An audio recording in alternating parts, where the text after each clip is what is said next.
I'm here today to inspire you to be creative, to create your own little galaxy. I would like you to do something with your hands, with your brain, and not only to be consumers. We have enough consumers. You already made the first step.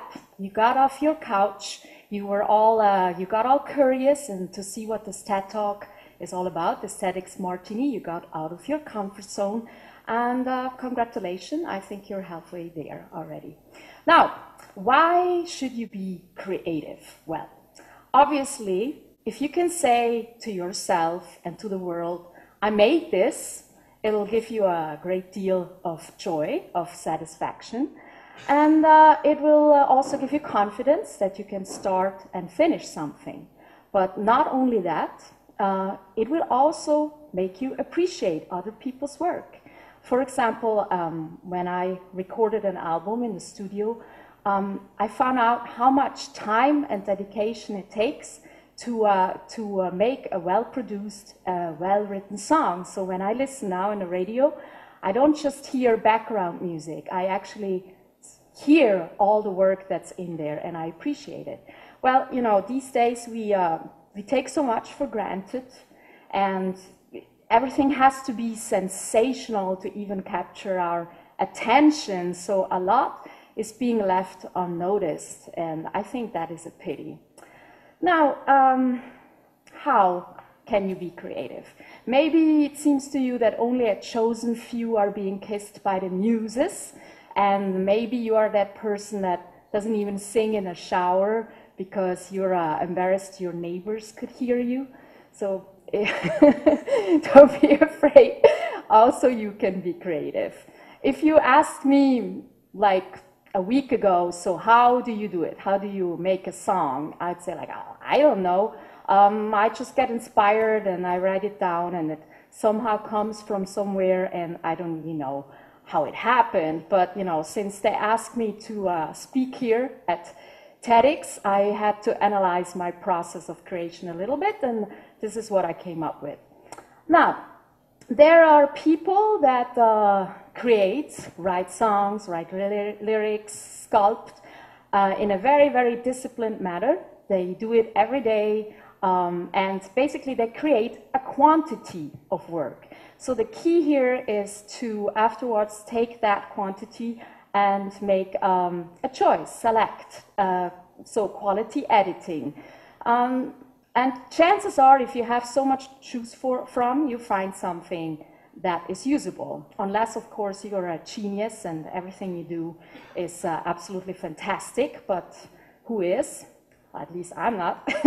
So, although me personally, although I think I'm a rather disciplined person, I practice my guitar, I book myself, etc. But when it comes to songwriting, composing, I'm not so disciplined. Sometimes I don't even write anything for months, and sometimes I think, well, how will I ever have another idea for a song? But somehow, you know, my experience has showed that I will. So how do I do it? You know, it seems that when I walk or when I bike, I come up with good ideas. So somehow movement seems to work very well for the brain. So trick number one, absorb your environment. What is going on around you? You know, little situations in your life. What did your mother, your father say, your partner? Did something strike you as funny or absurd? And how did that make you feel? You know, make it personal. For example, I was walking around in New York in the East Village with my friend, and in front of a bar we saw a sign, and it said cocktail hour from 3 to 7. So usually, you know, cocktail hour, happy hour is from 5 to 7. And so we thought, let's take advantage of that. So I wrote this song. It's basically a recession special song. And a few lines go like this. Recession special 24/7, cocktail hour from 3 to 11. Take full advantage and feel a little sorry for yourself. So that's a song. Then another song I wrote is called Andromeda. And Andromeda used to be my roommate in New York in a little apartment. She is a very, very beautiful girl, young girl, and she was interested in anything extraterrestrial. So she was interested in Incas, in aliens, you name it. And she would sit for hours on the floor, look out of the window, and, you know, apparently doing nothing, but she was thinking really hard about the universe. So I asked her, I said, what are you doing? What are you doing all day? She looked right through me, and this is what she had to say. We are human beings, not doings. Human beings, not doings. And what is time anyway? She sat down on the floor like she did the day before and stared out of the window down on Avenue B. Was as beautiful as she could be. Andromeda, Princess Andromeda. Of course, with the whole band, it sounds better, but finally, I was in Rio, you know, sitting at the beach, being a woman, traveling alone, minding my own business. And, you know, of course, there was right away a local hero ready to step in and, and help me, even though I didn't need any help, maybe being a tourist guide or something. So his pickup line became the chorus for the next song, As If, and it goes like this. Hi, how are you? What's your name? Where are you from? How long do you stay? Hi, how are you? What's your name? Where are you from? How long do you stay? Do you like Rio? Do you like Rio? Você gosta do Rio? So there you go. They have the hook for my next song already. So please use your experiences, your observations for your inspiration. And I think people can relate better to you if you talk about something that concerns you. I'm not asking you to make a soul striptease or anything like that, but, you know, be authentic, because if it's fake, if it doesn't concern you, I think people can notice that. They will notice that. Now, trick number 2, don't worry, the trick number 1 was the longest. So trick number 2, write it down immediately. So if you have an idea, you're walking somewhere, don't wait, take your cell phone, record it. If you don't have a piece of paper, take a napkin, take someone's business card, whatever you have, write it down immediately, because you will forget it. Please keep a little something next to your bed, like a little notebook or something. If you have a great idea while you're half asleep, don't keep your cell phone, that's not good for sleeping. Now, already, trick number 3, don't even ever think that any idea of yours is too simple, it's too common or uninteresting. Just collect it without judging and decide later whether you want to use it, whether it's worth developing, whether it's interesting. You know, because you will never get anything done if you think, well, you know, who wants to hear that? You know, who is interested in that anyways? Because the truth is, nobody is. Nobody is waiting for you to be the next Mozart, because there already is one. That's just a fact. But don't let that discourage you, because that's not the point. The point is, what is your perspective? How do you do it? Do you want to do it? Does it give you joy?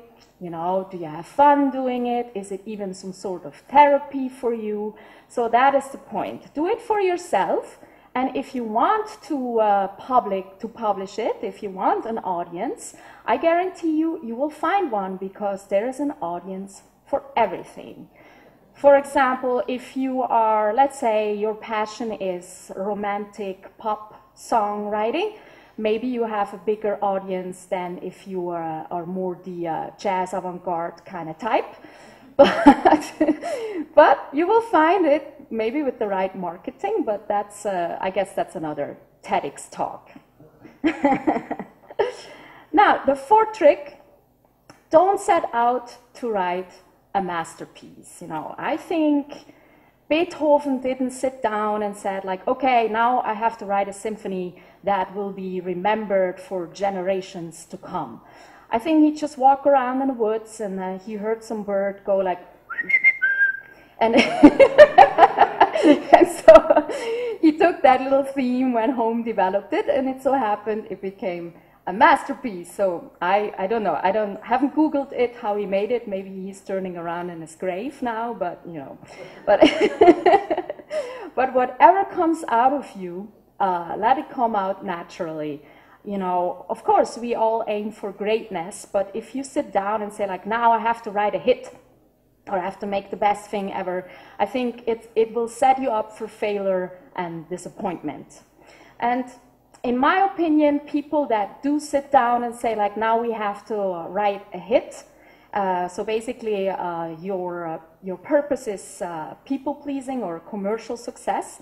Usually what they do, they serve themselves of patterns that are already proven. So they're taking things that are already proven to work. And then the result is that most of the songs in the top 40s or on the radios do sound exactly the same. So not creative. Now, the fifth trick is actually not a trick, but it's really only work left. So you take your little bits and pieces and your collection of ideas, and you try to make sense out of it. You try to rhyme it. You try to give it a storyline, and that again is another TEDx talk.